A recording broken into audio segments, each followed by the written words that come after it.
Tracy, welcome to the Splitting Atoms podcast studio. I'm so excited you're here. You and I have had many a conversation through our friendship. Some maybe should have been recorded, some maybe should not have been, but I'm glad we're doing this one today because I have always received so much wisdom and guidance and knowledge and understanding from you anytime we've talked, and I know those same things are going to be left with our audience today. So I'm excited you're here. I've been looking forward to this. Welcome. Thank you. Miigwech. Before we jump in, could you give our listeners a 60-second high-level rundown of Agile Bear and maybe some of your work that you do beyond that with the board positions that you currently sit on? Sure. So when I retired 5 years ago, hard to believe, I started my own consulting company called Agile Bear.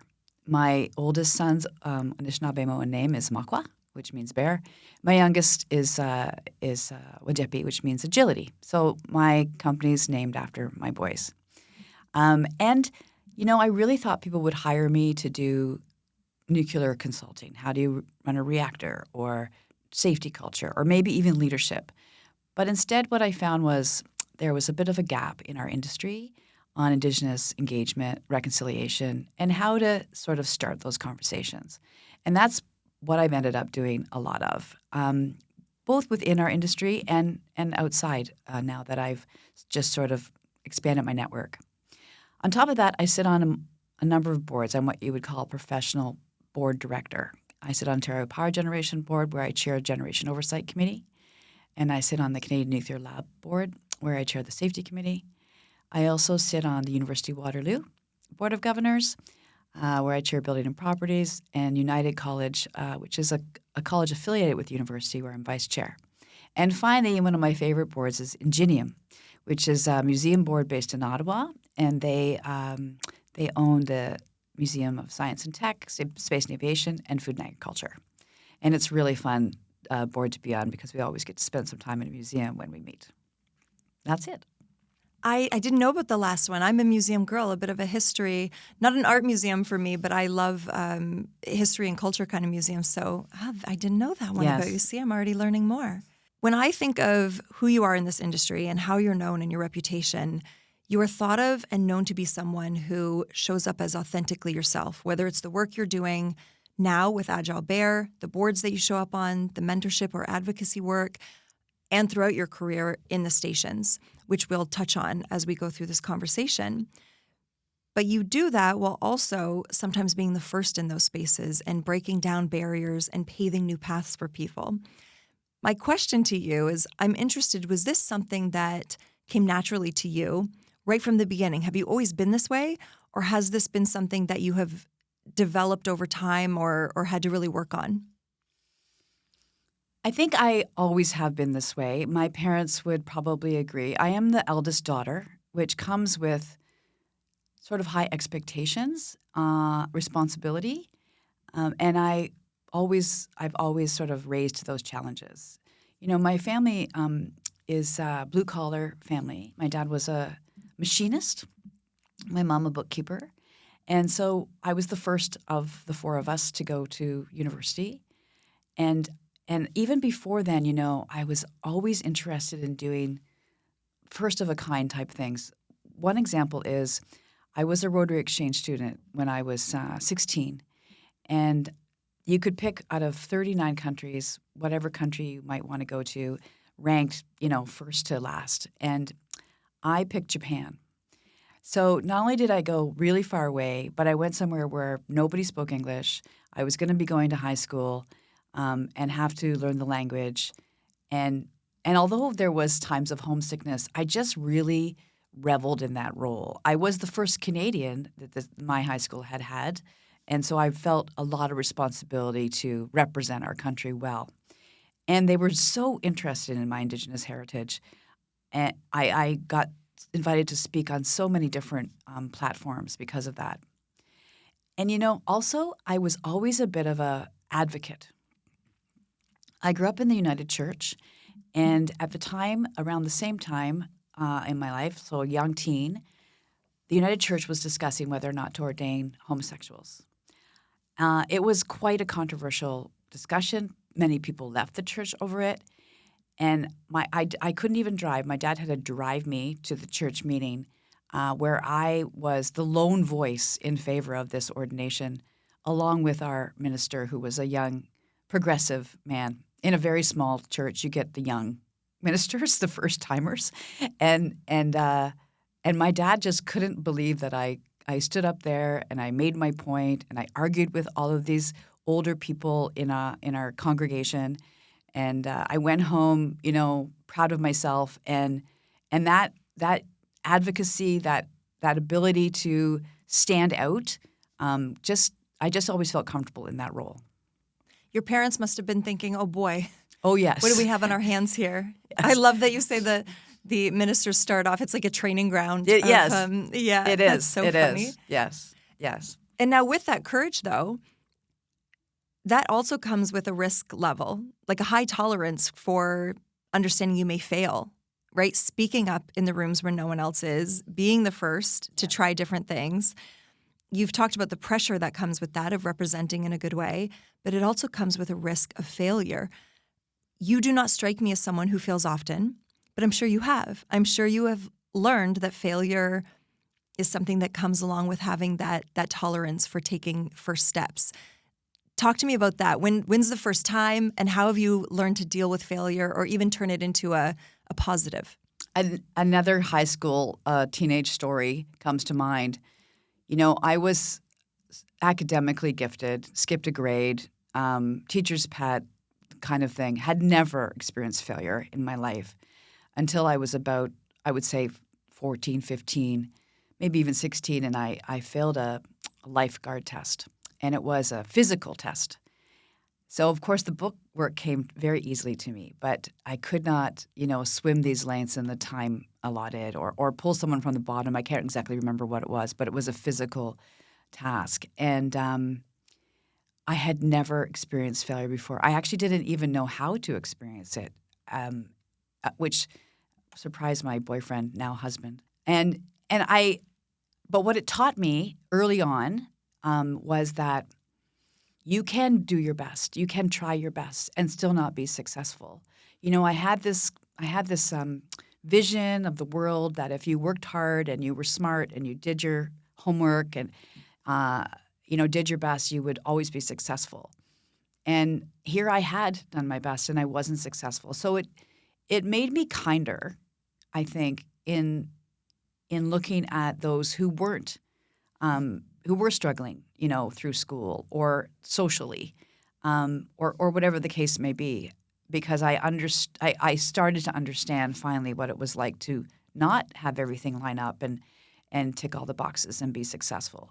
And later on in my life, as I went through the education system at the university and also, of course, in the nuclear industry, I had many opportunities to fail, and I was much more able to accept that about myself and offer it and stand back up, get back on the horse, and do those things. To your point, Caitlin, being the first to do something is great, but you also are going to be the first to fail at it, which is pretty awful. But just believing in yourself and coming back to what's important really makes all the difference. And do you find going through failure? I follow someone on Instagram who she has made it her goal this year to fail 1,000 times. She purposely, each and every day, sets her up in scenarios, and there are a diversity of scenarios, whether physical, she's going to try something, or she's going to ask someone for an opportunity maybe.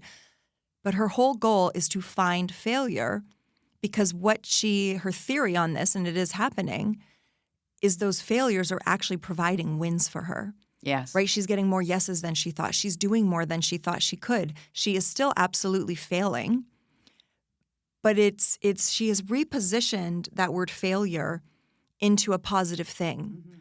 And did you find that going through that lifeguard test that you weren't successful at, did it reposition having to endure that and kind of understand? You had said you didn't even know how to even go through that. Did it reposition it for you on how to acknowledge that you just get back up and you try again? I think you get back up and you try again, and also you look around and are grateful for what you have. When I was on the Authorized Nuclear Operator Program, which I know we're going to talk about in a bit, Caitlin, I failed my first major test, written test, and by a small margin, and I found out. The plant called me, told me I failed. But that night, I was producing the vagina monologues for the Women's House as a fundraiser. So I didn't have time to wallow. And also I was doing this great thing that was going to raise money for something I cared very deeply about. So it's like, yeah, that really sucks, but I got things to do, and I'm really grateful that I have other things to do. So I think that's really what that taught me, that first to get back up, but also look around and be grateful for what's working. And do you think also to keep it in perspective, sometimes it's very hard for us, and it depends on the type of failure, but it's very hard to keep perspective on that failure is just on that one thing. It does not mean that the rest of what I'm doing or what I'm working on or what I have going on needs to be brought down because of that one aspect, almost compartmentalizing the failure. And also looking at yourself as a big picture, There was times when I was leading my crew where there would be a crew failure, a team failure. And then you really do have to be getting back up and leading appropriately. And also by reinforcing other people's strong attributes, you reinforce your own. We can do this, and you start and you believe it. So I think that's another gift is, sharing that morale boost, boost your own. That's how I felt as well. When things go bad and someone reaches out to you and tells you you're doing amazing things, you start to believe it. It's almost like if you want a favor from someone, telling them that they're a generous person, there's a psychological trick to it, right? Like, I know you're so generous and you always do so much for me. Yes. I hate to ask you for this one favor, but it's that same thing. It's the reverse psychology of boosting one by acknowledging their strengths and what they're already great at. And to do that during failure, that's very interesting. Yeah. I think there's a misconception that people such as yourself who were born with this natural confidence and comfort within yourself, you have never felt the need to try to adjust or position yourself in a way that helps you fit in. But knowing what I know of your story, that's not true. Just because you are so confident, it doesn't mean there haven't been times in your career where you've worked very hard to try to assimilate. So looking to you as an operator, first, for our audience who maybe isn't in the sector, can you explain high level what an operator does and is within a nuclear station? And then can you talk about your first experience of stepping in a male-dominated area as a woman and what you did to try to fit that space? Sure. So an operator is someone who works in the field. They're the eyes and ears of the control room, basically. They operate valves. They do radiation surveys. They operate breakers. They would isolate a pump so that it was safe for a mechanic or electrician to work on, making sure there was no energy there. And also just walk around and, listen, smell, see what's happening. So really you're front line of the control room. When I started at Pickering in 1990, there was not a lot of us, a lot of women. Obviously, there was another woman operator on my crew who I remain friends with to this day. You do get close in those situations, and so there was sort of like 4 boxes you could go into in order to fit in or survive, and one of them was the mom, so you could mother them. So this is like how men essentially would categorize women coming into the station. Yes. You fell into one of these 4 categories. That's correct. Okay. And only these 4 that I saw. Okay. So the first is mom. First is mom. The second is girlfriend. Someone that is dateable. That guys wanted to date, and that was really, for the most part, all the single women. And then there's the feminazi. So the woman who is going to argue with you if you use the word dear, really in your face, feminist. Not that I have any issues with that. Or you can be one of the guys. That was the box that I fit into. They saw me as one of the guys. I was married, so I wasn't dateable. I wasn't a mom. And I was pretty easy to get along with. And I really, really leaned into it. I could drink beer to beer with them. I would do anything in my power to operate a valve or do the physical work at the same level that the guys were. Sometimes, hanging from a chain operated valve, using my body weight to move it, or jumping from one side to another to get things moving. The momentum. Yes, using a persuader, to close something. All of these things are not safe. But I was so focused on, proving that I could do whatever they could do, and to be and also to be accepted.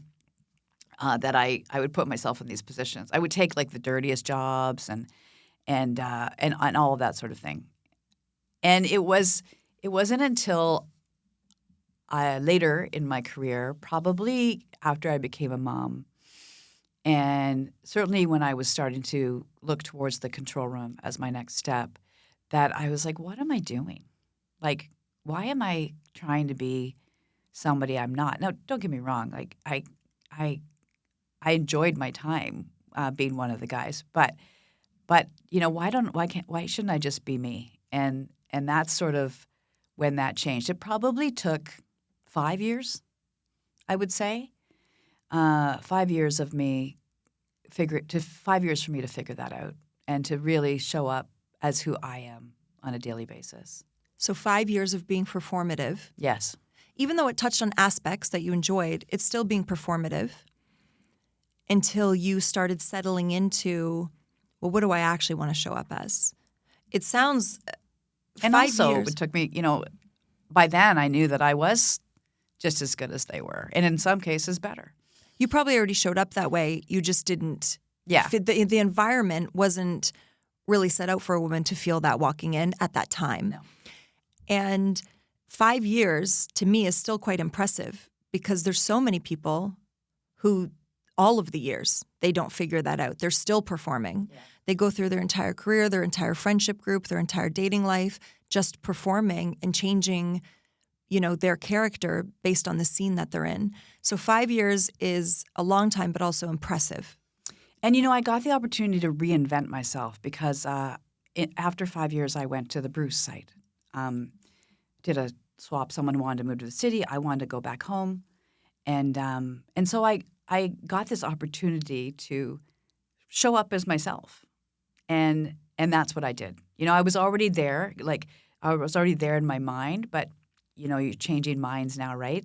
Being different. So when I showed up at Bruce A, I had this opportunity to just come in as myself and not stop trying to fit in so badly and just be really confident. This is who I am, accept me or not. It gave you the clean slate to fully embrace what you were already learning and understanding. Yeah. What advice would you give to someone who is struggling with that performative aspect in understanding? Because really what I'm hearing from you is who you were was already enough. You didn't really need to do all those things to fit in. You didn't need to fit one of those categories because we see it happening now in stations where women are not fitting into those categories. How do you teach someone to learn that lesson if they're struggling with it? That's a hard one. It is really hard. I mean, the best way to teach is to tell your own stories, right? Which is what we're doing here, Caitlin. And so I've telling that story, telling other stories about when I tried to be someone else in order to fit in. At one point in my leadership journey, I tried to golf. I hate golf. We're so opposite. I know. I would rather read a book. And Mark Twain says golf is a good walk ruined. And I agree. But I tried because that's what all the leaders were doing, male and female, but mostly male, of course, in the nuclear industry back then. And I was like, why am I doing this again? Right? Like, it didn't last long. Why am I trying to do something I don't enjoy? Like, I'd much rather do something else. And so I think, telling my story, my personal story of not fitting in, of being yourself, and saying to young people, especially young women, eventually it pays off. Eventually it's seen and recognized and celebrated, and it pays off. So you may feel like right now it's stopping you from a promotion or an opportunity to not, be performative, but eventually it's going to work out for you. And that's what happened to me. So by telling my story, I can sort of say, I didn't think I would be on the Ontario Power Generation Board when I was a young operator working on Ontario Hydro. But it was by being true to myself and being who I truly am that I was seen as, someone they wanted to work with. And that's true in many of the opportunities that I've received, as my career has gone on. And I don't think you're telling anyone to remove the context of where they're working. Like you may not want to golf, but you still have to show up in ways that are deemed professional within that, even though if you inject yourself into that, because it's not detracting from one that, yes, we still have to be aware of the situations we're stepping into, what is expected of us, what is the norm. Like nuclear is still a fairly conservative place to be. So you don't want to do something that might rock the boat too much to the point where you're not taking seriously or you're being questioned.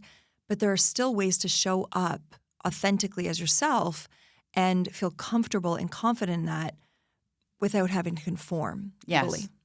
There's a lot of there was a lot of conversation about tattoos when I was working in the station. I just had this conversation with a young lady we both know who. Yes. Yeah.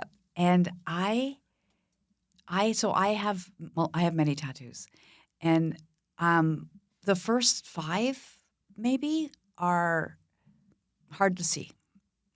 And I got this one on my arm, which is my son's names, and I was in the station and I had my sleeves rolled up. I was going in the reactor vault. I was in coveralls. I had my sleeves rolled up, and one of my operators said to me, "Is that your stay on shift forever tattoo?"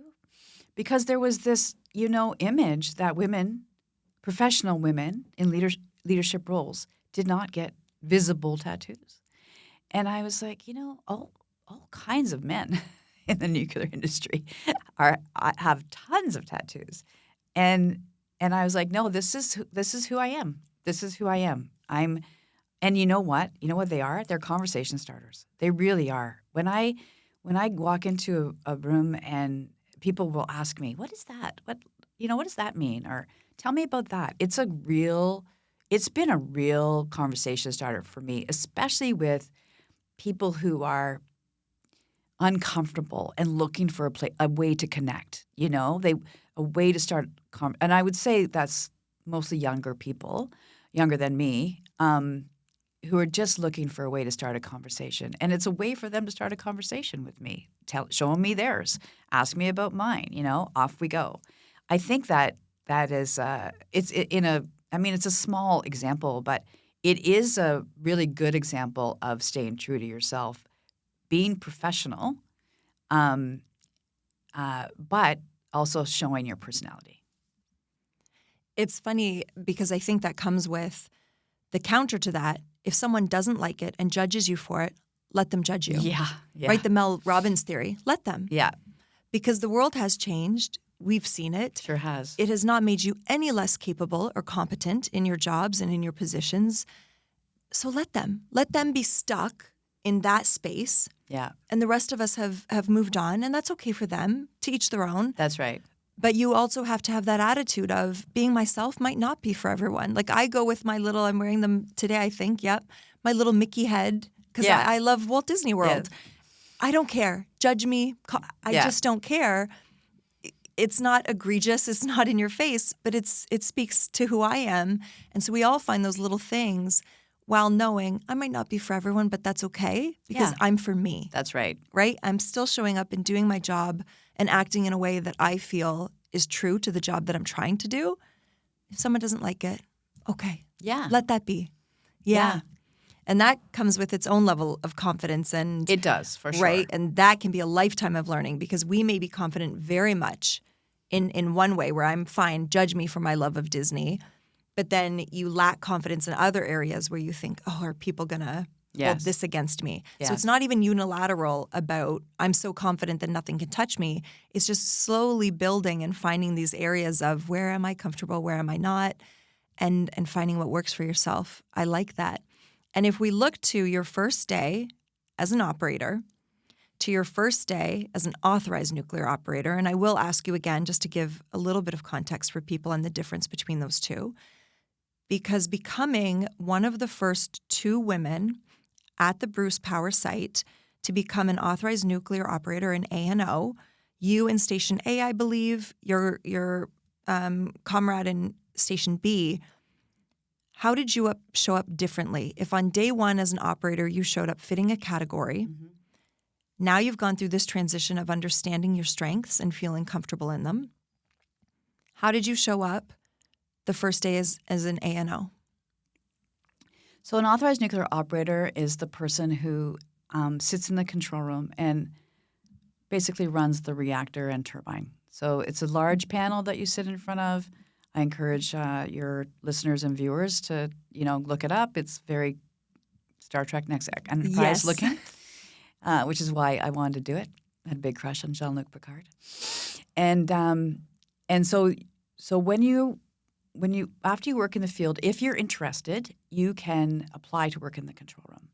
It's about a 2.5-year course. And highly intense. Highly intense. Very intense course. They call it the divorce course. Yes. It's a lot of studying, a lot of written exams followed by simulator exams. So, practical exams in a fake control room. And then once you're done all that, you co-pilot for a number of months and you get your license. You're certified by the Canadian Nuclear Safety Commission. So I was the first woman to do that at Bruce A, my friend Wendy at Bruce B. And I, as much as well as loving tattoos, I also love pink. And so now I wasn't in coveralls anymore. I mean, we wear a uniform, but it's basically a Bruce Power shirt, dark pants kind of thing. And I was like, I'm wearing my pink work boots. I'm painting my nails. I have the opportunity to actually show some of my fashion sense in the control room, whereas I didn't in the field, obviously. And it was a bit of a shock for the control room to have someone come in, and sit at that panel, run the reactor and fuel it and do the testing and all the things. But I had slowly kind of gotten them used to it as I had come to, do my training and co-pilot and whatever. I was very fortunate that my first supervisor was a woman. The control room shift supervisor was a woman. And she just embraced it all. She was not as flamboyant as I was, but she was happy to see it. And, I would kid with her that I chipped a nail while I was, typing in the buttons, and she would roll her eyes and did you want me to file a significant report, And I just brought a sort of a different energy into the room, for sure. I also brought, as women do, a lot of food, to the control lunchroom, and a lightness, I would say. If you were to ask my colleagues at the time, they were all so serious and only talked about cars and probably golf. I can't remember. Hockey, hunting. Hunting is very big in Bruce County, and so I would come in and I would talk about different things. I'd talk about Buffy the Vampire Slayer or Disney World, whatever the case may be, and they actually had things to say about it. Just no one had ever talked about it before. So I definitely showed up differently when I was an authorized nuclear operator than when I was a field operator. I mean, I was 10 years older. mom of two, much more experience, much more comfortable in my skin. And it's a hard course. Getting through it is a slog. And if you do, it's something to be really proud of. Did you find that even though you enjoyed the work as a operator, did this feel more freeing to you in some ways? Because on days when you didn't want to try so hard to fit the mold, you didn't have to. You felt that had been shaken loose. So maybe you approached your work in a way that felt more enjoyable? I definitely was made for that role. I mean, shift manager is probably the best job I ever had, but being in the control room came very easy to me. I'm a natural multitasker. I have a photographic memory. There's no physical demands. In fact, I had to start going to the gym because I wasn't – To compensate. Yeah, to compensate. And so, yes, definitely I was very comfortable. I was very comfortable being the first woman, but I was also good at my job. And I think that was a good thing for me to be showing those who didn't think a woman should be there. There were people who said I'm not working there if there's a woman in the control room. There were supervisors who said I don't want a woman on my crew. And this is like early 2000s. We're not talking, 1952. The pictures aren't black and white. Yeah. The pictures are in full color. Yeah. And so the fact that I was very competent really, really shut those people up, and I'm really glad that I got the opportunity to do that because there's many women who've come behind me and done the same thing and more.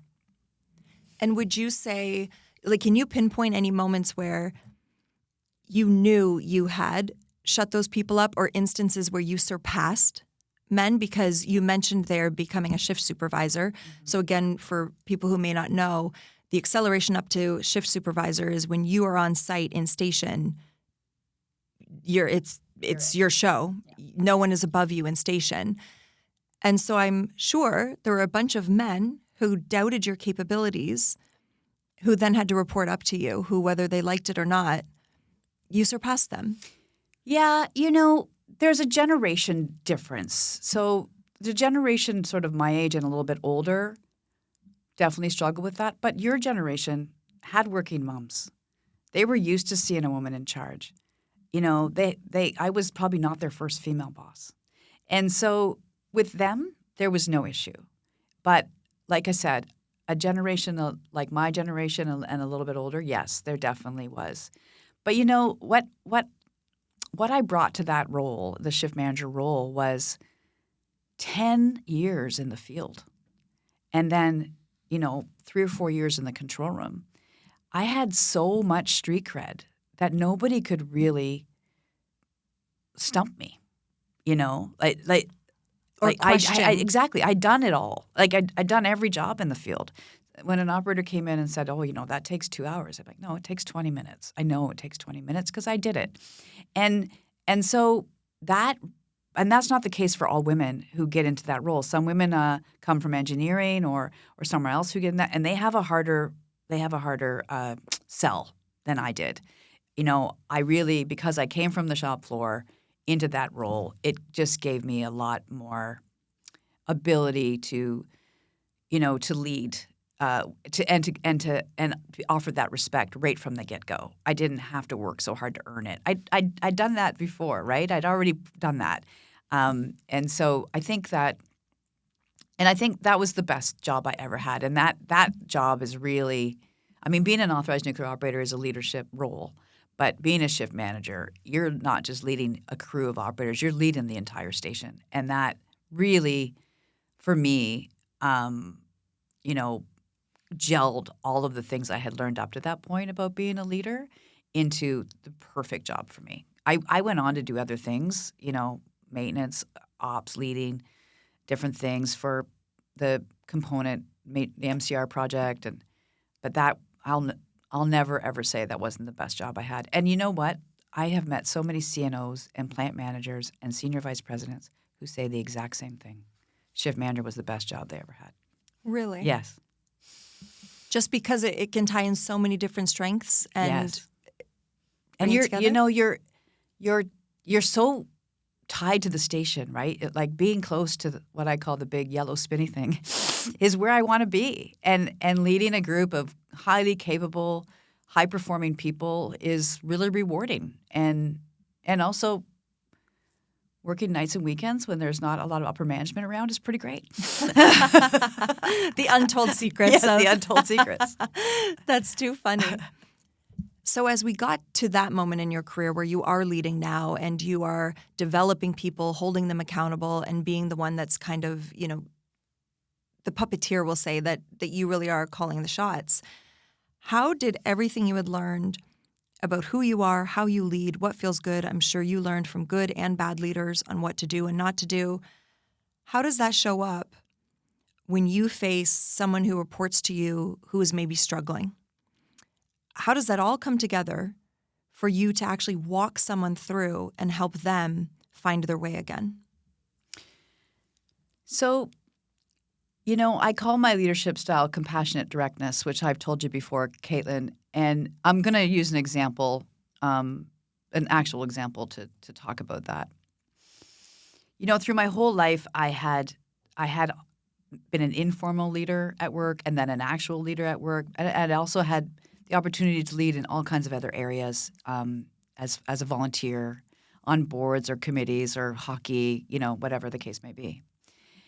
And I really think it's important, and I'd seen good and bad in all of those places. I'd seen leaders who were so kind that they couldn't help anybody be better because they couldn't give constructive criticism, and leaders who were lacking so much in humanity that the people were scared to work for them. No one wanted to follow them. No one wanted to.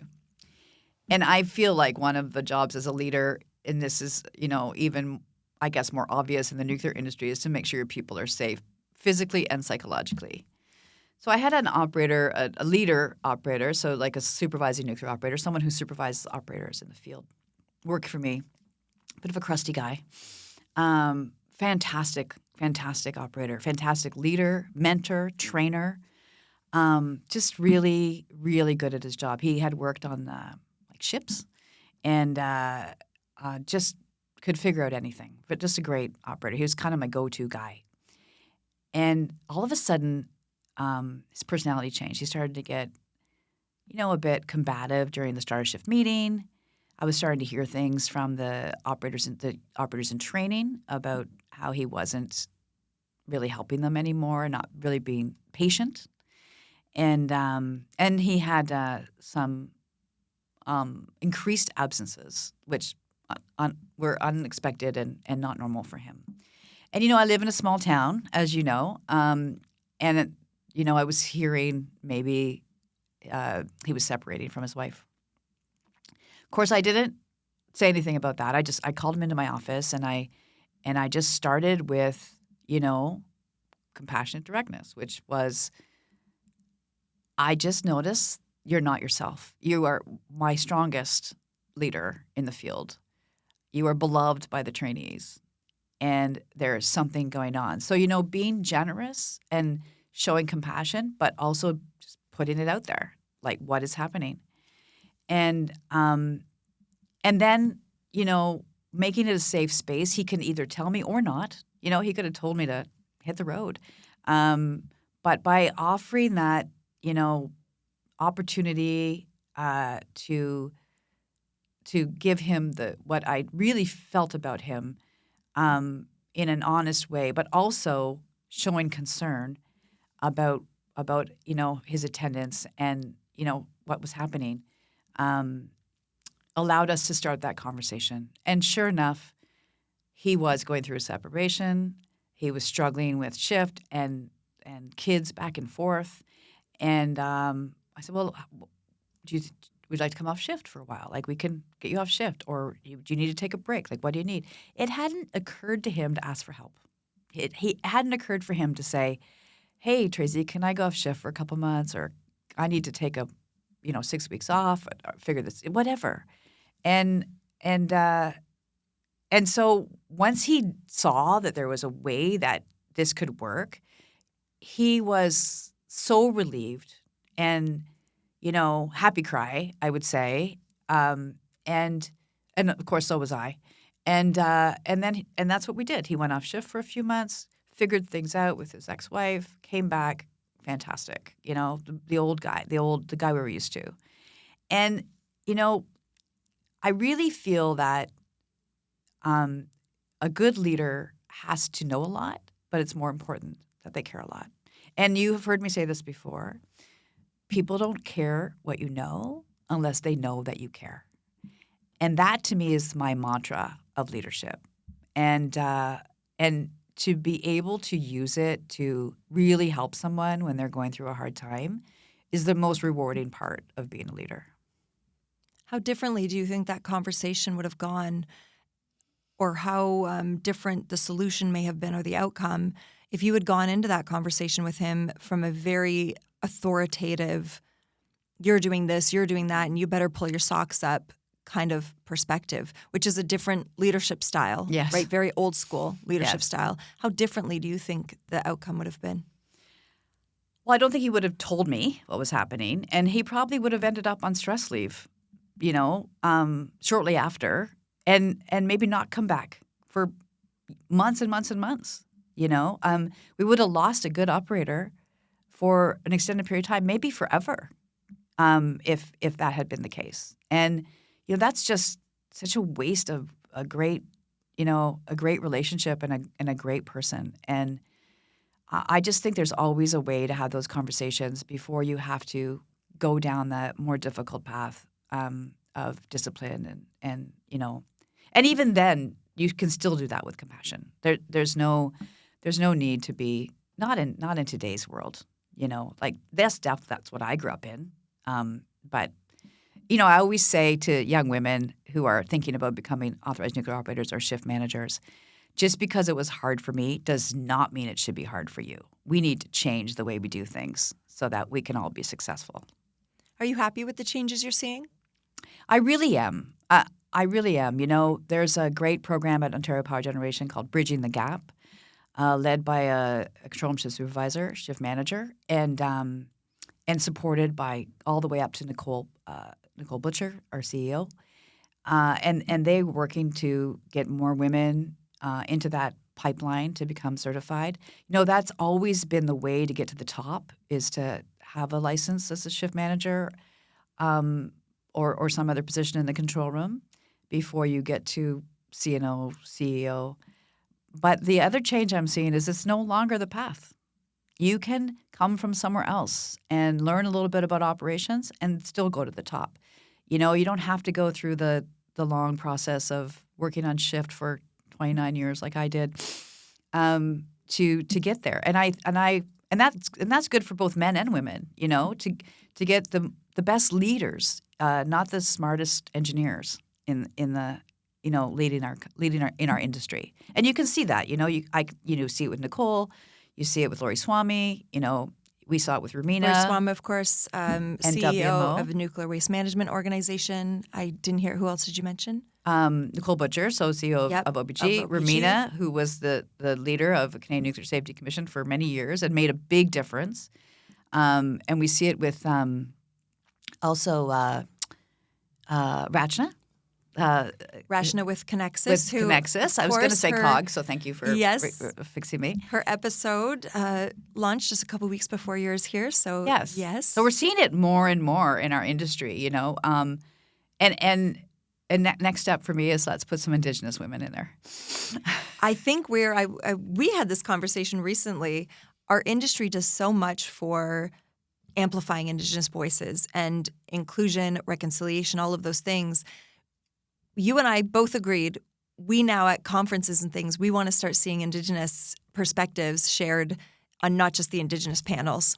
That's the next thing I think that we push. We're starting to see it happen because it's the same as the women aspect. For how long were we at stations but in HR roles and in the classically feminine positions? So we're seeing changes there. I think our industry is doing a great job of working. I know there's barriers sometimes in place and things that we still have to work through, but it's the same as Indigenous is following these steps and making sure we're moving past the stereotypical places that these voices need to be shown up. We need to have voices on panels that are Indigenous, that aren't just talking about the Indigenous relations side of that panel. Yes. So, I can now name a number of women who are shift managers or were shift managers and have moved even higher, plant managers, et cetera. I can't name any Indigenous people. not yet. Not yet.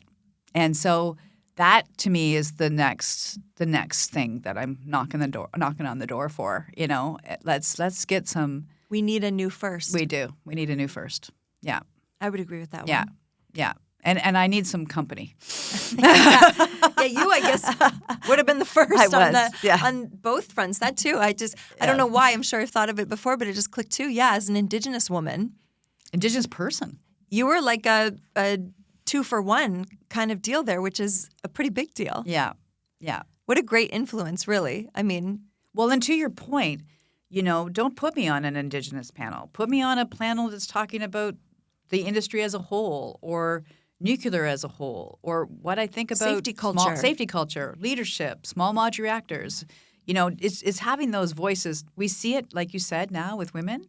We need to see it with Indigenous people too. I'm starting to see more. I am starting to see more of that in our industry, and I'm getting asked now to participate, in those opportunities, not as the Indigenous panel, but they're just like, we want you because of who you are on the panel. It's great that you're Indigenous. We're probably going to ask you a question about it. Great, but that's not the whole story. Well, it's an asset that you bring. All of those perspectives, right? The female perspective, the Indigenous perspective, the highly capable and competent engineering type perspective and person that has the actual experience. So I think that is the next step, and it is happening, and I think people are ready for it and they're excited for it. Yes. And there's so much we can bring, like we talked about my leadership style, that comes from the 7 teachings.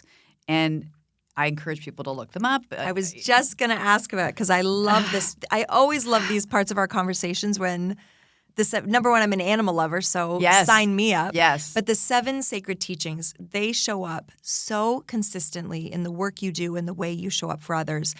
Walk us through those because I think it's worth spending a little time on. I'm probably going to forget one because that's I'm okay. Going off the top of my head. I'll try to. They're honesty, truth, wisdom, love, respect, courage, bravery. That's 7. I think I got them all. I belong to the Eagle clan, Magizi, which is all of the 7 teachings have an animal. We won't try to make you match. No, don't. I know Muckwa is courage. I can tell you, Eagle is love. Okay, that is my clan, and honesty I'm very happy to be a member of that clan because I hope I lead with love. Is when you mentioned yours, because I think there's 2 variations. There is. One has the Sasquatch. One does have the Sasquatch. The Western First Nations use the Sasquatch. And I always thought it was curious because it represents honesty, and it's the Sasquatch. I know. I always thought. I know. Okay. So if you think of if I think of myself sitting in a boardroom, and I'm not a person who asks a ton of questions at a board meeting. I do believe there's a reason we have 2 ears and 1 mouth, and so I listen. But I think about those teachings before I speak. Am I bringing wisdom to this conversation? Am I offering my thoughts with respect? Those kind of things go through my mind, and also I'm happy to share them with non-Indigenous people and talk about the way I try to live my life. And I'm not always successful. Honestly, I'm not. But I do my best to kind of put that in the frame of my mind before I make any important decisions or important quotes, that are going to be used. I just love that. I do encourage our listeners to do a Google search and for learn sure. more. There's such great pillars to whether you are a leader, an informal leader, however you show up, they really are great truths to stand behind and have on your side. To share with your children. Or for me, that would just be the cats. So when we look back through your career, as well as the work you're doing now with Agile Bear, I know you are very active as a mentor. You are a very strong advocate for several communities within our organizations. When you think of those stages of your career, where are you most proud? Of what I'm doing now or of my... Sure, I know I handed you a lot there. Yeah. Yeah, let's look at the work you're doing now. Okay. So what excites you about it and what makes you proud of the work you're doing now and how you're showing up? I'm really excited about my loves coming together, my passions meeting, Indigenous economic reconciliation, and the nuclear industry, and also, of course, female leadership. And so, we have a history in Canada of intergenerational trauma, and I see nuclear bringing the opportunity to Indigenous nations of intergenerational wealth. We run our reactors for a very long time now, 80 years. And that is multiple generations. We have the 7 teachings. We also think 7 generations ahead and 7 generations behind. We want to make our ancestors proud and our great-great-great-grandchildren successful. And so to me, it's that coming together of those two things I'm so passionate about. I'm passionate about nuclear energy because I'm passionate about the climate and making sure that there is a planet left for my grandchildren and theirs and theirs and theirs. But I'm also very passionate about seeing First Nations be successful. And I hope, I shouldn't say I hope, I expect to see a nuclear facility owned by an Indigenous community in my lifetime. And, I've only got maybe 30 years left, so get on it. And so I feel very strongly that that's the work I most want to do. When people call me for consultation, and it doesn't have to be nuclear. Obviously, I work in energy and mining more broadly, but I'm like, is it matching these things I care so much about? Is it matching my concern for the climate? Is it matching economic reconciliation, or is it elevating people that I want to see elevated? I feel like finally things are coming together, and I'm so honored and thrilled if I just play the tiniest little part in that conversation. So yeah, that's really what I'm probably most excited about, hope to see. And I'm very proud of the work I'm doing in that area. I'm very proud of being the first female authorized nuclear operator and the first Indigenous person to run a reactor that I know of. And I'm very proud of all those firsts and the legacy that I left at Bruce A. But I'm also really proud of where we're going now and what I'm working on now. People are, they're like, well, you're not really retired. But now I just do what I love. I just say yes to the things I love. And that includes doing this podcast with you, Caitlin. I know. I'm very happy that you've said yes. There's 3 points that I love from what you just spoke on. Number 1, reactors age like fine wine. They do. They don't even they keep getting better in their performance. Even we see better numbers sometimes years in. Number 2, would you settle for an SMR, a small modular reactor that's maybe owned by a community? Because that I sure would. That I think will come quite quickly. I hope that comes. I expect that to come. My friend quickly. Sean Willey says, you want to get through permitting faster, build it on a First Nation. See? Yeah. The barriers are coming down. And then the final thing, and really the serious thing that I want to note about what you just said, you touch on the legacy you've left at Bruce. You touch on the work you're doing now. I see you as someone who I think a lot of your pride comes from the fact that you're not going to be the last, right? You are proud, of course, to be the first and to be making headway. But whenever I speak with you or engage with you, there is such an excitement and an energy that comes through knowing that you're not going to be the last and you have made room and left space and consideration for those following behind you. You have never left anyone behind that I've ever known of. You're the first to say yes. You're the first to say, I have time. And that means so much to people in an industry that can be overwhelming. It can be difficult to find your way here or to know how to move and how to endure certain things that you might come about. And you are always someone that makes sure you're not the last. So I would say that's something that you didn't name outright, but I would say a lot of your happiness and energy comes from knowing you are securing the future of others as well. I really do love mentoring. I really do. I mean, I'm happy to talk to anybody, anywhere, anytime, but I really enjoy that. You know, my husband, who does my books, will be like, is this a paid gig or an unpaid gig? And I'm like, it's unpaid in money, but I'm going to come away happier and fulfilled from helping this young person, male or female, Indigenous or not. There is an exchange. There is an exchange. Of course, you get so much out of that, right? And lastly, I kind of want to finish off here on another mantra that I know really guides you is be the good. And we've already touched on some of the things here, but when you think of the nuclear industry and the work being done and the people within it, how do you see that phrase of be the good showing up within our space?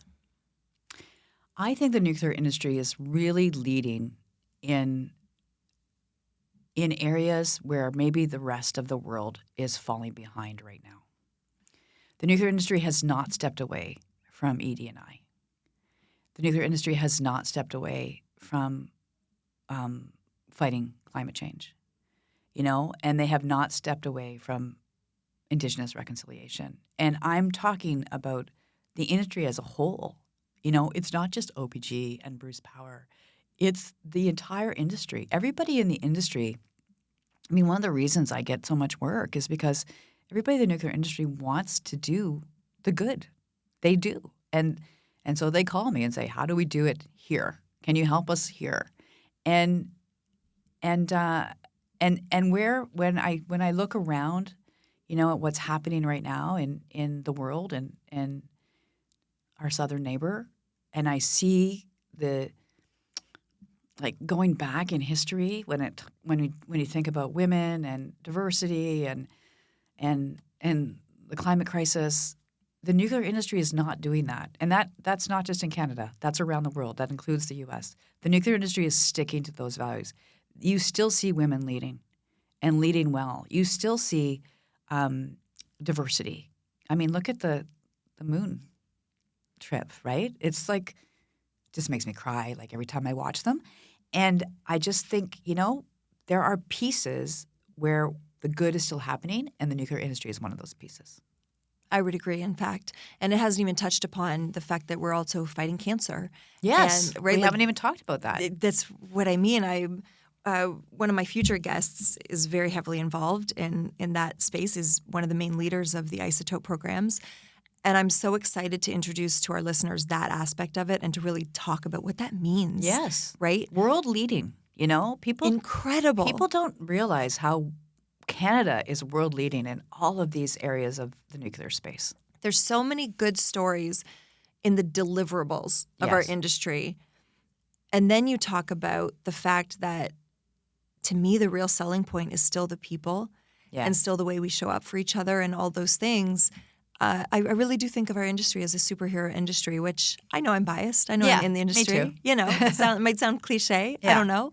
But I'm so happy to be here. I'm so happy that you were here with me today. Thank you so much.